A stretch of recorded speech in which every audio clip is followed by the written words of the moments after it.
See, the thing is, this is completely racist. That's what I was about to say. I just don't think they like black people. Yeah, no, well, I mean, but the thing is, literally don't think they want a black president. Well, the thing is that when you point out his blackness, you're saying he's not one of us. Right. He's a foreign, strange black man. This is a way of saying he's not one of us. Yesterday, where literally, and I would say it's that. And Chuck Todd, are you there?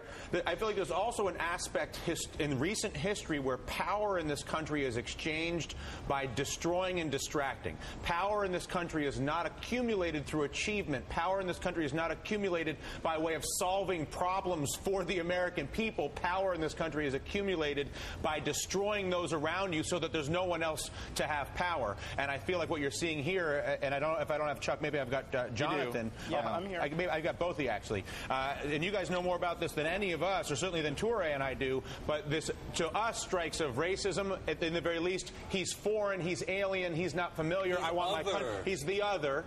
Right. And it is traditional power politics. I won't actually try to solve anything. I will just distract you with viscerally provocative concepts like he's not born here or they're going to steal all your... Hey, Dylan. Yeah.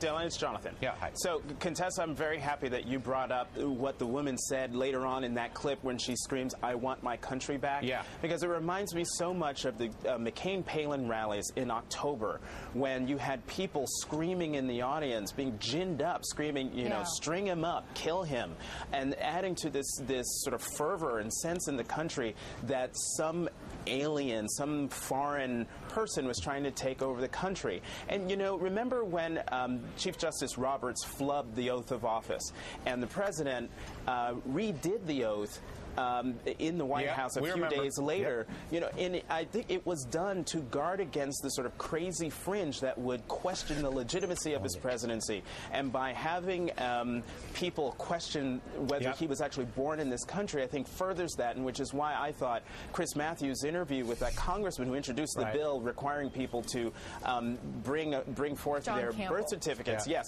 was very important. He said, here it is. Here is the president's birth certificate. And I think unfortunately, the president and the Obama administration, that White House, is going to constantly have to prove that he is born here and that he is the legitimate president of the United States. Chuck, what do you think's going on here?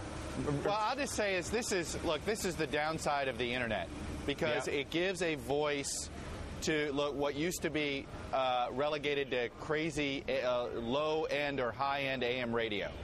And so you do wonder if by giving it attention, and I know this looks like an in through the looking glass moment, but every time we cover it, even if you're covering it, should debunk it. Exactly, but hold on. You're actually feeding the conspiracy. I totally agree with you, Chuck. We're crazy to be talking about it, but the biggest mistake the Obama folks made was by deciding to post their birth certificate online.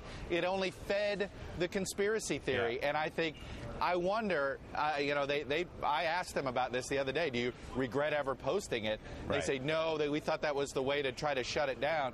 But you know what? It fed it. Any little attention it gives, it feeds it. And this is where the internet is so... The internet could be destructive on this end. And the thing is that with the politics of personal destruction, which is the culture of Washington recently, as opposed to the politics of public solution, which is a much harder thing to do. But they have influence. Hold on. But Chuck, this is not just an internet issue. I mean, this issue directly relates to the issue of calling him Arab, which we've seen throughout the campaign. And we see the media pushing this tape of this woman saying, he's Arab. And John McCain, one of his few great character moments in the campaign, saying, no, he's not, ma'am. He's a good American, as if Arabs are not good Americans. And I will go further to say that I think it gets traction because it speaks to an underlying discomfort with the president who is other in certain portions of this country, and it speaks and it reflects a culture of the politics of personal destruction. Whether it does us no good. Go ahead, Jonathan. It does us no good to ignore rallies like that in Delaware, and it does us no good to ignore the fact that because of the election of the first black president, even the Department of Homeland Security put out a report that said because of the economic downturn and the historical presidential election, they are seeing a rise in the activity of hate groups around the country. We cannot ignore it. And the woman who was on that tape then later on in the tape, got everyone at that town hall meeting to stand up and pledge allegiance in the middle of a question and answer session. They have influence. Yep.